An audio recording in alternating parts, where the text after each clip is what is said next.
Hi, I'm Dana Singleton. I'm in Mr. Hime's Introductory to Speech class. Our introductory speech is to include three objects of some importance that could describe a little bit about our past, present, and future. And the first object that I'd like to show to you all is the one that we have right over here, and it is my high school graduation gown. And it is 32 years old almost, which is going to tell you a little bit about how old I am. I wanted to let you know that what the gown represented to me back then and what it represented to me as the years unfolded were two different things. What it represented to me at the time was a completion of my education and the freedom to make choices of my own and to live life independently away from my parents, whom I thought were very overbearing at the time. And also it signified a new beginning into adulthood and the chance to live the fairy tale life that most little girls like to live, that of getting married, having children, and living happily ever after. As time went on, though, what the gown really represented to me was something very different than that. It did signify the completion of my high school education, but it wasn't the end of my education by any means. It was only the beginning. I realized also that I couldn't live on my own independently. It took quite a bit of responsibility to live on my own, and a lot of money too that it was hard to generate just right out of high school. So I did stay at home for a little while. But what I did end up doing was getting married, as I had hoped I would. But I got married at a young age. I was 18, and within a couple of years we started our family, and we had 3 children right away. Having children so young and being so young ourselves proved to be quite a drain on us. Emotionally, I guess, and the marriage didn't last. It only lasted 6 years. The good thing about the marriage was that I did have my sons, and they were and will always be just the light of my life. The second thing I'd like to show you is my family's picture. This one was taken about 4.5 years ago. I apologize for not maybe having it straight, and I apologize for the glare. But in this picture, I have my 7 children. I do have 7 children now. And 6 of my grandchildren. I have 8 grandchildren and 1 more on the way. I wanted to show you, right here, that's my husband.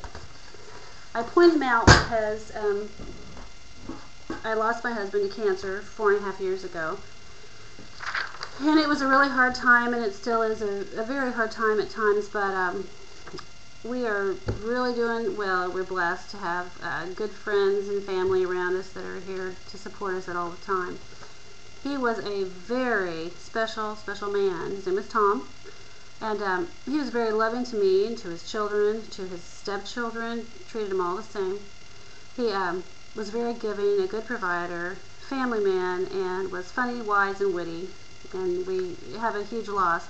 But even in the midst of that loss, we have continued to have hope, and we remain strong, and we are enjoying our journey, living the life that I know he would want us to live, one of hope and happiness.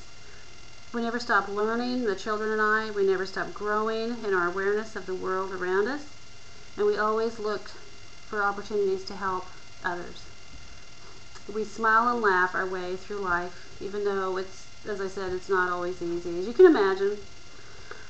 Also in the picture, as I said, I had 6 grandchildren, and there are three more since my husband died, or the 9th one's coming on its way.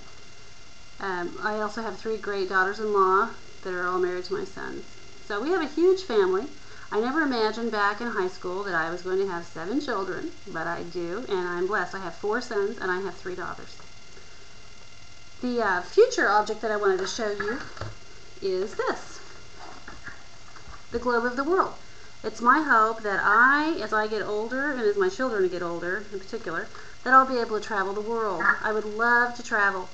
I have never been outside the United States, although I was supposed to be in Haiti up until a couple of days ago. I was supposed to be there for 10 days on a missions trip. Our church sponsors an orphanage there.